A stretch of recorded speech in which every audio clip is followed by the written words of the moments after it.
الحمد لله رب العالمين نحمده ونستعينه ونؤمن به ونتوكل عليه ونعوذ بالله من شرور أنفسنا ومن سيئات أعمالنا من يهده الله فلا مضل له ومن يضلل فلا هادي له أشهد أن لا إله إلا الله وأشهد أن محمدا عبده ورسوله أرسله بالهدى ودين الحق ليظهره على الدين كله ولو كره المشركون اللهم صل على محمد وعلى آل محمد كما صليت على إبراهيم وعلى آل إبراهيم اللهم بارك على محمد وعلى آل محمد كما باركت على إبراهيم وعلى آل إبراهيم إنك حميد مجيد أما بعد فإن خير الكلام كلام الله وخير الهدي هدي محمد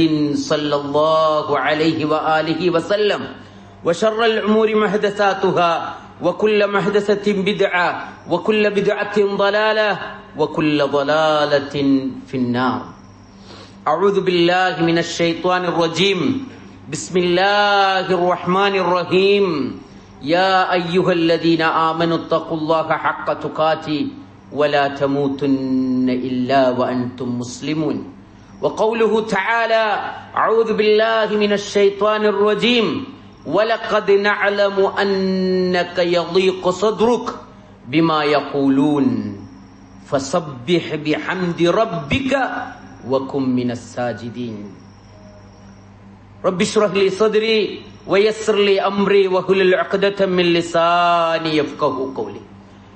ബഹുമാന്യരായ സത്യവിശ്വാസികളെ, അള്ളാഹുവിന്റെ വിധിവിലക്കുകൾ അറിഞ്ഞും അംഗീകരിച്ചും അനുധാവനം ചെയ്തും മുഅ്മിനുകളായി മുത്തഖികളായി മുസ്ലിമീങ്ങളായി ജീവിച്ച് മരിക്കാൻ നിരന്തരം പഠിക്കണം, പരിശ്രമിക്കണം, അള്ളാഹുവിനോട് സദാ പ്രാർത്ഥിക്കണം എന്നെന്നെയും നിങ്ങളെയും ആമുഖമായി ഓർമ്മപ്പെടുത്തുകയാണ്.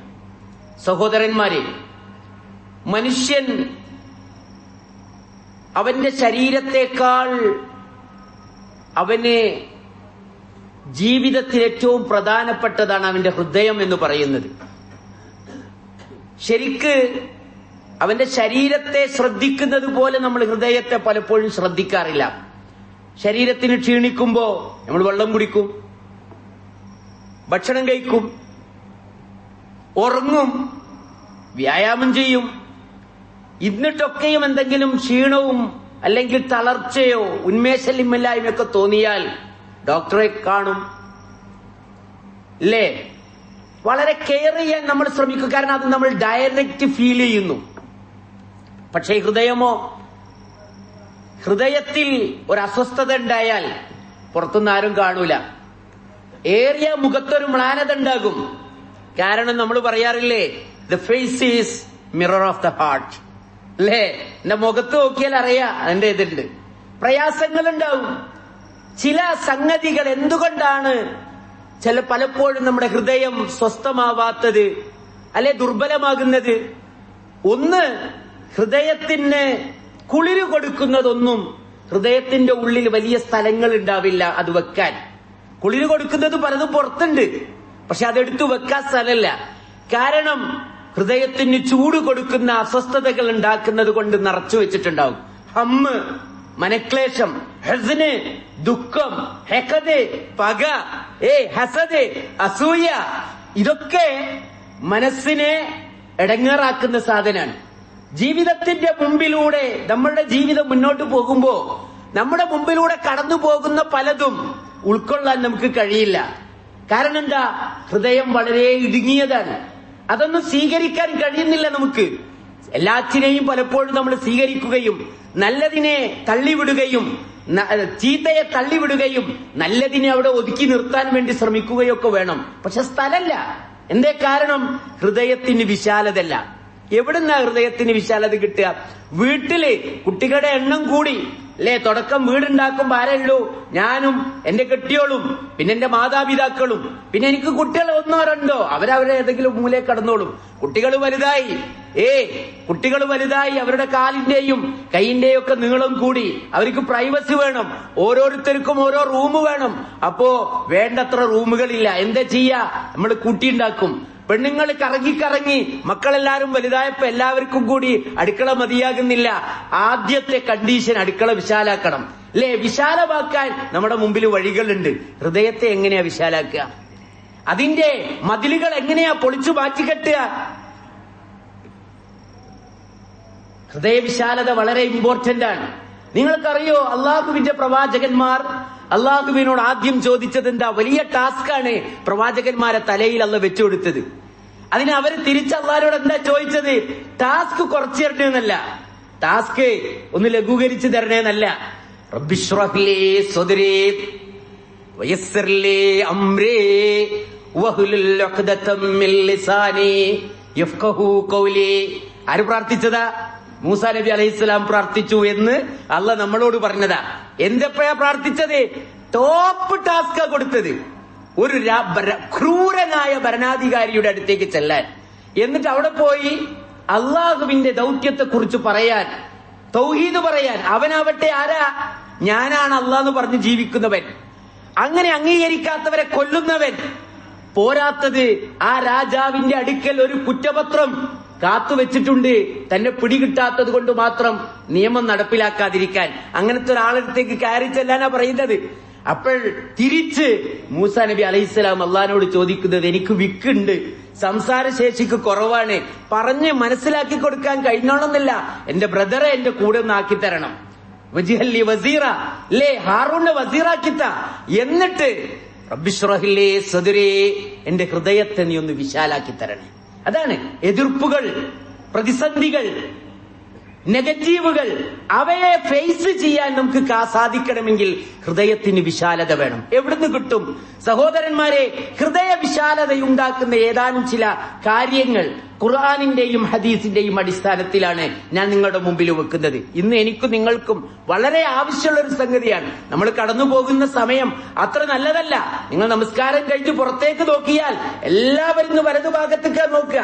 നമ്മുടെ കണ്ണെത്തുന്ന ദൂരത്ത് ഇങ്ങനെ ആകാശത്തെ കറുപ്പിച്ചുകൊണ്ട് കട്ടപ്പുക ഉയർന്നുകൊണ്ടിരിക്കുന്നുണ്ട് നമ്മുടെ തൊട്ടടുത്തെവിടെയോ.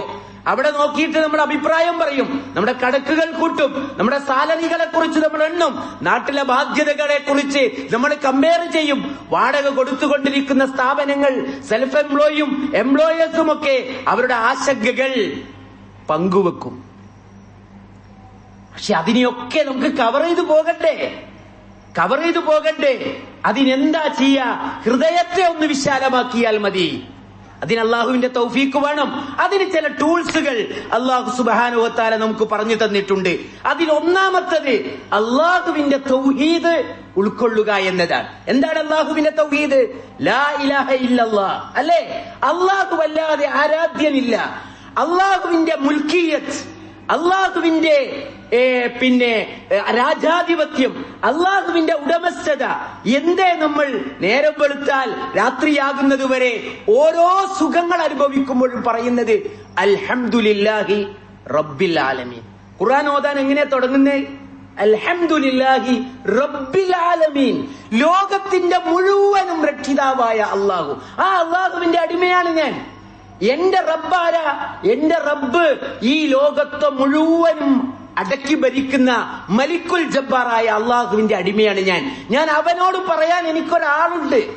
അവൻ വിചാരിച്ചതല്ലാതെ ലാ മാനിഅ ലിമാ അഅതൈത് വലാ മുഅതിയ ലിമാ ഖദൈത് ലിമാ മനഅത് ലാ റദ്ദ ലിമാ ഖദൈത്. എന്തൊരു വാക്കാണത്! ലോകത്ത് ആർക്കാ ഇത് പറയാൻ കഴിയുന്നത്? ഹൃദയത്തിൽ തട്ടി പറയാൻ കഴിയുന്നത് മുഅ്മിനാണ്. അല്ലാഹുവേ, നീ നൽകിയതിനെ തടയാൻ ഒരുത്തനുമില്ല, നീ തടഞ്ഞതിനെ നൽകാനും ഒരുത്തനുമില്ല, നീ തീരുമാനിച്ചതിനെ തടുക്കാൻ ഏത് പ്രതിരോധശേഷിയുള്ളത്? ലോകത്തൊരു പ്രതിരോധശേഷിയില്ല.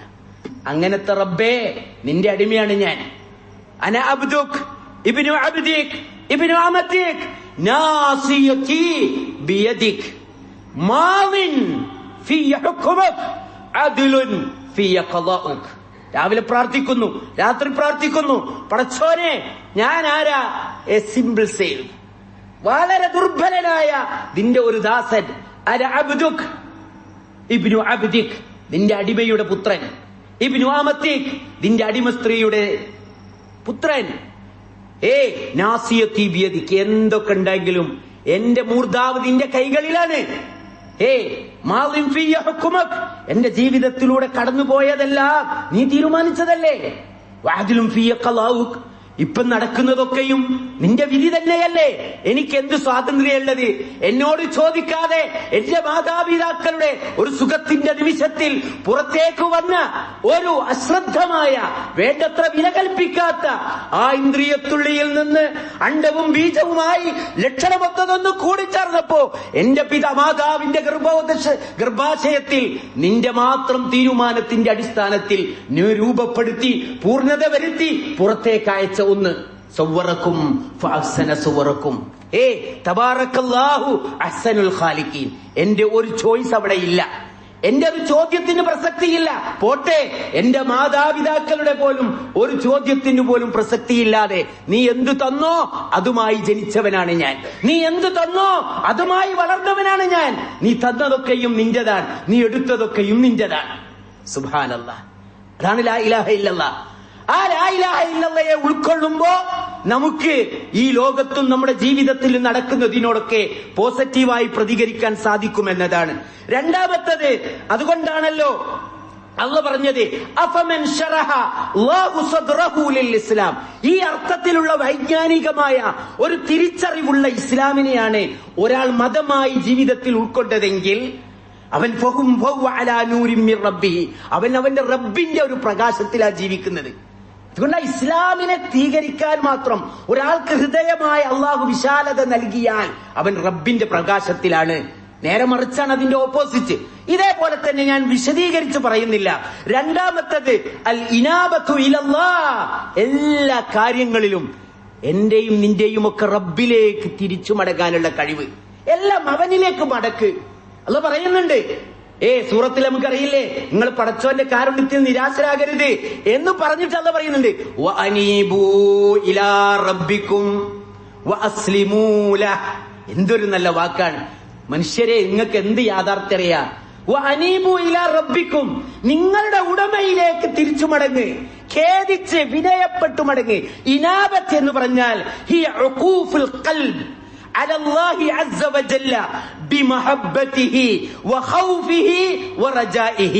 ഇബ്നുൽ ഖയ്യിം റഹിമഹുല്ലാഹ് അതിനെ വിശദീകരിക്കുകയാണ്. ഇനാബത്തു ഇലല്ലാഹ്, അല്ലാഹുവിലേക്ക് നീ വിനയപ്പെടുക എന്ന് പറഞ്ഞാൽ അതിന്റെ അർത്ഥം നിന്റെ ഹൃദയത്തെ തിരിച്ച് പിടിച്ചു വെക്കുക. ആരിലേക്ക്? നിന്റെ റബ്ബിലേക്ക്. എങ്ങനെ വെക്കണം? ബിമഹബ്ബതിഹി, അല്ലാഹുവിനെ സ്നേഹിച്ചുകൊണ്ട്. ലാ യളിമു റബ്ബുക, നിന്റെ റബ്ബ് ഒരടിമയോടും ഒരു ഇഞ്ച് പോലും അനീതി പ്രവർത്തിക്കുകയില്ലെന്ന് ഉറപ്പെനിക്കുണ്ട്. അതുകൊണ്ട് എന്റെ റബ്ബിനെയാണ് എനിക്കിഷ്ടം. ബിമഹബ്ബതിഹി വഖൗഫിഹി, അവനെ പേടിയുണ്ട്. കാരണം അവൻ അവനെ ധിക്കരിക്കുമ്പോ ശിക്ഷിക്കാൻ കഴിവുള്ളവനാണ്, അവൻ അധികാരമുള്ളവനാണ്. വറജാഇഹി, അവനോടല്ലാതെ പ്രതീക്ഷയില്ല. അപ്പൊ അള്ളാഹുവിലുള്ള ഇഷ്ടവും അള്ളാഹുവിലുള്ള ഭയവും അള്ളാഹുവിലുള്ള പ്രതീക്ഷയും ഒരുപോലെ സമഞ്ജസമായി സമ്മേളിപ്പിച്ച് അവനിലേക്ക് കാര്യങ്ങൾ ഏൽപ്പിക്കുക. അതുകൊണ്ട് അല്ലാഹു പറയുന്നുണ്ട്, ഫലൗലാ ഇദ് ജാഅഹും ബൗസുന. ഇടക്കിടക്ക് അല്ലാഹ് മനുഷ്യരെ ഒന്ന് തിരിപ്പിക്കാൻ, ഒന്ന് ശ്രദ്ധ പിടിക്കാൻ, അവരെ ഒന്ന് തിരിച്ചുവിടാൻ. അവരങ്ങനെ അശ്രദ്ധരായി പോകുമ്പോ ഒരു ചെറിയ ഡോസ് ഇട്ട് കൊടുക്കും. എന്തിനാണെന്നറിയോ? അവരൊന്ന് തിരിച്ചു വരാൻ, സൃഷ്ടാവിനെ കുറിച്ചും ഉടമയെക്കുറിച്ചും അവന്റെ സ്വന്തം ദൗർബല്യത്തെക്കുറിച്ചൊക്കെ ഒന്ന് തീരുമാനിക്കാൻ, ഒന്ന് തിരിച്ചറിയാൻ. ചില നേരത്തുണ്ടല്ലോ കാര്യങ്ങൾ അങ്ങനെ പോകുമ്പോ നമ്മുടെ മനസ്സിൽ പിശാച് ഇങ്ങനെ ഇട്ട് തരും, ഐ ആം ഓക്കേ, എന്റെ കാര്യത്തിനൊക്കെ ഞാൻ ഓക്കെയാണ്. അല്ല, ഒരു കാര്യത്തിൽ ഒരിക്കലും ഓക്കെ അല്ല. എത്ര ഉയരത്തിലെത്തിയാലും വി ആർ നോട്ട് ഓക്കെ. നമ്മൾ പെർഫെക്റ്റ് അല്ല, അല്ല അല്ല. നമ്മൾ കാണുന്നുണ്ട് അല്ലേ, ഒരു രാജ്യത്തെ തന്നെ വാങ്ങാൻ കഴിവുള്ള സാമ്പത്തിക അടിത്തറ ബാക്ക്ഗ്രൗണ്ടായി വെച്ചിട്ടുള്ള ആളുകൾ പോലും ഒരു സെക്കൻഡിൽ 10ഉം 50ഉം നിലകളുള്ള എടുപ്പുകളുടെ ഉള്ളിലെ കൊട്ടാരങ്ങളിൽ നിന്ന് ഒരു ചെറിയ ജനൽവാതിൽക്കലിലൂടെ പുറത്തേക്ക് ചാടി മരിക്കുന്ന സംഭവം. തന്റെ കോടാനുകോടി ബില്യൺ കണക്കിന് ആസ്തികളിൽ നിന്ന് വളരെ തുച്ഛമായ ആസ്തി കൊണ്ട് വാങ്ങി കയ്യിൽ സൂക്ഷിക്കുന്ന റിവോൾവർ ഒരു നേരമെടുത്ത് തന്റെ സ്വന്തം നെഞ്ചിലേക്ക് വെച്ച് തീർന്നുപോയ ആളുകൾ അവർ പോകുമ്പോ അവരുടെ ഗാരേജുകളിൽ നൂറുകണക്കിന് റോൾസ് റോയ്സ് കാറുകളുണ്ട്, അവരുടെ ഗാരേജുകളിൽ പ്രൈവറ്റ് ജെറ്റുകളുണ്ട്. പിന്നെ എന്തേ അവൻ ഓക്കെ? എവിടെയാ ഓക്കെ? അല്ല. അതുകൊണ്ട് നമ്മുടെ ശിക്ഷകൾ അവർക്ക് വന്നെത്തുമ്പോ അല്ലാഹു ചോദിക്കുക, എന്തുകൊണ്ടാ അവർക്കൊന്ന് വിനയപ്പെട്ടുകൂടാതിരുന്നത്?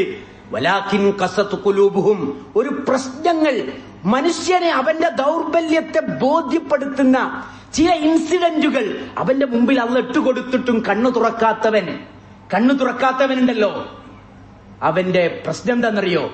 ഖസത് ഖുലൂബുഹും, ഹൃദയം കട്ടിയായി പോയിട്ടുണ്ട്. അതുകൊണ്ട് ഹൃദയം കട്ടിയാവാൻ പാടില്ല. അതിൽ സോഫ്റ്റായി നിൽക്കണമെങ്കിൽ എപ്പോഴും സുഖവും ദുഃഖവും ഒക്കെ വേണം.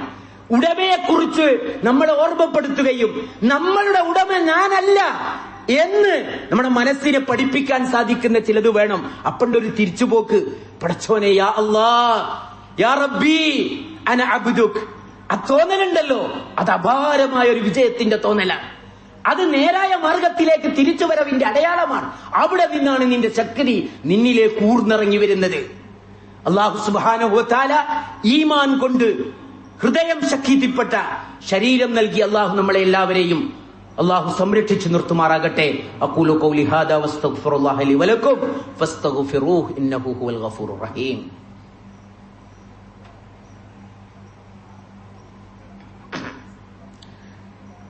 അൽഹംദുലില്ലാഹ് സ്വലാത്തു വസ്സലാമു അലാ അഷ്റഫിൽ മുർസലീൻ വഅലാ ആലിഹി വസഹ്ബിഹി അജ്മഈന അമ്മാ ബഅദ്.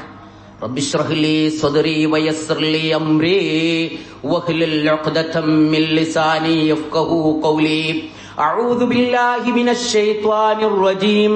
യാ അയ്യുഹല്ലദീന ആമനു തഖുല്ലാഹ ഹഖ്ക തുഖാതി വലാ തമൂതുന്ന ഇല്ലാ വഅൻതും മുസ്ലിമൂൻ. ബഹുമാന്യരായ സത്യവിശ്വാസികളെ, അള്ളാഹുവിന്റെ വിധിവിലക്കുകൾ പാലിച്ചും മാനിച്ചും യഥാർത്ഥ മുഅ്മിനുകളും മുത്തഖികളുമായി ജീവിച്ചു മരിക്കാൻ പരിശ്രമിക്കണമെന്ന് എന്നെയും നിങ്ങളെയും അള്ളാഹുവിന്റെ നാമത്തിൽ ഒരിക്കൽ കൂടി ഉപദേശിക്കുകയാണ്. സഹോദരന്മാരെ, ഹൃദയത്തിന് വിശാലത ലഭിക്കാനുള്ള, ഹൃദയത്തിന് സ്ഥൈര്യവും വിശാലതയും ലഭിക്കാനുള്ള മറ്റൊരു മാർഗമാണ് നമസ്കാരം എന്ന് പറയുന്നത്. സത്യവിശ്വാസികൾക്കല്ലാതെ ഈ അനുഗ്രഹം അള്ളാഹു ആർക്കും നൽകിയിട്ടില്ല. അല്ലാഹു പറയുന്നുണ്ട്, വസ്തഈനൂ ബിസ്സബ്രി വസ്സലാത്ത് വഇന്നഹാ ലകബീറത്തുൻ ഇല്ലാ അലൽ ഖാശിഈൻ. സഹായം വേണോ? സഹായം കിട്ടാനുള്ള എളുപ്പ വഴി എന്താ? വസ്തഈനൂ ബിസ്സബ്രി, ക്ഷമ കൊണ്ട് നിങ്ങൾ അള്ളാഹുവിനോട് സഹായം തേടണം, ക്ഷമിച്ചിട്ട്. വസ്സലാത്ത്, നമസ്കരിച്ചിട്ട്. നമസ്കാരം ഒരു വല്ലാത്ത ടൂളാണ്. റസൂലുള്ളാഹി സല്ലല്ലാഹു അലൈഹി വസല്ലമയോട് അള്ളാഹ് കൽപ്പിക്കുന്നുണ്ട്, നിനക്ക് എപ്പോഴാ എടങ്ങേറ് തോന്നുന്നത്? നിനക്ക് എപ്പോഴാ ഹൃദയത്തിന് കുടുസത തോന്നുന്നത്? ആകെ ടെൻഷൻ അടിക്കുന്ന ആളുകളുടെ പ്രതികരണം, വിചാരിച്ച റിസൾട്ട് കിട്ടാതിരിക്കുന്ന ദൗത്യത്തിൽ റിസൾട്ട് വരാതിരിക്കുന്നു, ഒന്നും മുന്നിൽ കണക്ക് കൂട്ടാൻ കഴിയുന്നില്ല. ഇങ്ങനെയൊക്കെയുള്ള സമയം കടന്നു പോകുമ്പോ എന്ത് ചെയ്യാനാ അള്ളാഹു റസൂലിനോട് പറഞ്ഞത്? അതന്നെ നമ്മളോടും പറയാനുള്ളത്. നോക്കൂ, നിങ്ങൾ അല്ലാഹു പറയുന്നുണ്ട്, എന്താണ്? വലഖദ് നഅലം അന്നക യളീഖു സദ്റുക ബിമാ യഖൂലൂൻ. നമുക്കറിയാം, നാം അറിയുന്നുണ്ട്, മുശ്രിക്കുകളായ ശത്രുക്കളായ ആളുകളുടെ സംസാരം നിന്റെ മനസ്സിനെ എന്തെന്നില്ലാതെ ഇടുക്കുന്നുണ്ട് എന്ന് ആർക്ക് മനസ്സിലാകുന്നുണ്ട്? നമ്മൾ അറിയുന്നുണ്ട് കേട്ടോ, നമ്മൾ അറിയുന്നുണ്ട്. നീ എന്താ ചെയ്യേണ്ടത്? ഫസബ്ബിഹ് ബിഹംദി റബ്ബിക് വകും മിനസ് സാജിദീൻ. നീ നിന്റെ റബ്ബിനെ തസ്ബീഹ് ചൊല്ല്. ഒന്നതാ, സുബ്ഹാനല്ലാഹ് വൽഹംദുലില്ലാഹ് അല്ലാഹു അക്ബർ. തസ്ബീഹ് കൊണ്ട് നിന്റെ ദിവസങ്ങളെ നീ സജീവമാക്ക്. അതുപോലെ മറ്റൊരു വഴി എന്താണെന്നറിയോ? നിന്റെ ഹൃദയത്തിന് കുടുസത തോന്നുമ്പോ പോയിട്ട് 2 റക്അത്ത് വുളു എടുത്ത് 2 റക്അത്ത് നമസ്കരിക്കും. വകും മിനസ് സാജിദീൻ. നീ സുജൂദ് ചെയ്യുന്നവരായിത്തീര്. അതുകൊണ്ടാണ് അല്ലാഹുവിന്റെ റസൂല് ചിലപ്പോ പറയും, ആരോട് എന്നറിയോ? ബിലാലിനോട് പറയും ചില നേരത്തെ, ബിലാലെ നീ എന്ത് ചെയ്യ്, നീ പോയിട്ട് അരിഹ്നാ ബിസ്സലാത്ത്, നീ പോയി എന്താണ് നമ്മെ ഒന്ന് സന്തോഷിപ്പിക്ക്, നമസ്കാരം കൊണ്ട് സന്തോഷിപ്പിക്ക്. അരിഹിനാബിഹായ ബിലാൽ, ലേ ബിലാലെ, നീ നമ്മളെ നമസ്കാരം കൊണ്ട് നമ്മൾക്ക് ആശ്വാസം നൽകൂ. നമസ്കരിക്കുമ്പോൾ കിട്ടുന്ന രാത്രിയൊക്കെ, ഇപ്പോ ഞാൻ പ്രത്യേകം പറയാണ്, ഇപ്പൊ രാത്രി സൈറൺ മുഴങ്ങിച്ച് രാത്രി ഉറക്കം വരാത്ത ഒരുപാട് ആളുകളുണ്ട്. ആ ഉറക്കം ഉണർന്നു പോയാൽ പിന്നെ ഓല് ഉറങ്ങുന്നില്ല. വലിയ പുറത്ത് കാണുന്ന ഈ ഹെൽത്ത് ഫിറ്റ്നസ് ഒന്നും അല്ല. നമ്മുടെ പല ആളുകളും മെന്റലി ഡിപ്രഷനിലാണ്. ഇങ്ങനെ പോയാൽ പകല് ഉറക്കം കിട്ടിയിട്ടില്ലെങ്കിൽ പകല് ജോലിക്ക് പോയാൽ അവർക്ക് പ്രൊഡക്റ്റീവ് ആകാൻ കഴിയുന്നില്ല. അത് അവരുടെ പ്രഷറും ഷുഗറും ഒക്കെ കൂട്ടുന്നു. മക്കളെ കുറിച്ചുള്ള ചിന്ത, കമ്പനികളിൽ സാലറി കുറക്കുമോ ആളെ കുറക്കുമോ എന്നുള്ള ചിന്ത, അങ്ങനെ ഉറങ്ങാൻ കഴിയുന്നില്ല. തിരിഞ്ഞും മറിഞ്ഞും ഉറങ്ങിച്ച് അവസാനത്തെ സൊല്യൂഷൻ എന്താ? ടേക്ക് ദ ഫോൺ, അല്ലേ? സ്ക്രോളിംഗ് ആണ് അവസാനത്തെ മരുന്നെന്താ? ഉറക്കം വരാത്തപ്പോ സ്ക്രോളിംഗ്. അപ്പൊ അതാവട്ടെ ഇരട്ടി, ഇന്നലത്തത് മെനഞ്ഞാന്നത്തത്, പണ്ടെന്നോ കഴിഞ്ഞു പോയത് ഇന്നത്തത് എന്ന് പറഞ്ഞുകൊണ്ട് കാണിക്കും. അതൊക്കെ തലയിലേറ്റും. അല്ല, എഴുന്നേൽക്ക്, ബാത്റൂമിൽ പോയി പല്ല് തേച്ച് ഒതുവെടുത്ത് വന്ന് 2 റക്അത്ത് അള്ളാഹുവിനെ നമസ്കരിക്ക്, എന്നിട്ട് പ്രാർത്ഥിക്ക് പടച്ചവനോട്. എന്തൊരാശ്വാസമാണെന്നറിയോ? അതുകൊണ്ടാണ് അള്ളാഹു പിന്നെ ഇബ്നുൽ ഖയ്യിം റഹിമഹുല്ലാ നമസ്കാരത്തെ കുറിച്ച് പറയാണ്, അസ്സലാത്ത് മജ്ലബത്തുൽ ലിർസിഖ്, നമസ്കാരം നിന്റെ റിസ്കിനെ കൊണ്ടുവരും. ഹാഫിളത്തുൽ ലിസ്സഹ, നിന്റെ ആരോഗ്യത്തെ സൂക്ഷിക്കും. ദാഫിയത്തുൽ ലിൽഅദാ, ഉപദ്രവങ്ങളെ തടുക്കും. ത്വാരിദത്തുൽ ലിൽഅദവാ, രോഗങ്ങളെ ഓടിക്കും. മുഖവ്വിയത്തുൽ ലിൽഖൽബ്, നിന്റെ ഹൃദയത്തെ ശക്തിപ്പെടുത്തും. മുബയ്യവത്തുൽ ലിൽവജ്ഹ്, നിന്റെ മുഖത്തെ പ്രസന്നമാക്കും. മുഫർറഹത്തുൽ ലിന്നഫ്സ്, നിന്റെ മനസ്സിനെ ആശ്വാസമുള്ളതാക്കും. മുദ്ഹിബത്തുൽ ലിൽകസൽ, മടിയത് നീക്കിക്കളയും. അതുകൊണ്ട് സഹോദരന്മാരെ, ഏതാനും ചില വഴികളാണ് ഞാൻ നിങ്ങളുടെ മുമ്പിൽ പറഞ്ഞത്. അവസരം ഉണ്ടാകുമ്പോ അതിന്റെ ബാക്കി പറയാം. അല്ലാഹു സുബ്ഹാനഹു വ തആല അറിയേണ്ട കാര്യങ്ങൾ അറിയുകയും ആ അറിവിന്റെ അടിസ്ഥാനത്തിൽ ജീവിത യാഥാർത്ഥ്യങ്ങളോട് പ്രതികരിക്കാനും സാധിക്കുന്ന ശക്തരായ മുഅ്മിനുകളായി നമ്മളെ എല്ലാവരെയും ആയി ജീവിക്കാൻ അല്ലാഹു അനുഗ്രഹിക്കട്ടെ. അല്ലാഹുമ്മ ഗ്ഫിർ ലിൽ മുഅ്മിനീന വൽ മുഅ്മിനാത്ത് വൽ മുസ്ലിമീന വൽ മുസ്ലിമാത്ത് വൽ അഹ്യാഇ മിൻഹും വൽ അംവാത് ഇന്നക മുജീബുദ് ദഅവാത് യാ ഖാദി الحاجات. اللهم اعز الاسلام والمسلمين واذل الشرك والمشركين. اللهم اجعل هذا البلد بلدا امنا وسائر بلاد المسلمين. اللهم اجعل هذا البلد بلدا امنا وسائر بلاد المسلمين. ربنا اصرف عنا عذاب جهنم ان عذابها كان غراما انها ساءت مستقرا ومقاما. اللهم اغفر لحينا وميتنا وشاهدنا وغائبنا وصغيرنا وكبيرنا وذكرنا وانثانا. اللهم اجعل اللهم احينا على الاسلام وامتنا مع الايمان. اللهم ان احييته منا فاحيه على الاسلام ومن توفيته منا توفه على الإيمان. ربنا تقبل منا إنك أنت السميع العليم وتب علينا إنك أنت التواب الرحيم. اللهم اشرح صدورنا، اللهم اشرح صدورنا، واللهم اشرح صدورنا للإسلام وأمتنا مع الإيمان. اللهم إنا نسألك الثبات في الأمر والعزيمة على الرشد. ربنا آتنا في الدنيا حسنة وفي الآخرة حسنة وقنا عذاب النار. وآخر دعوانا الحمد لله رب العالمين.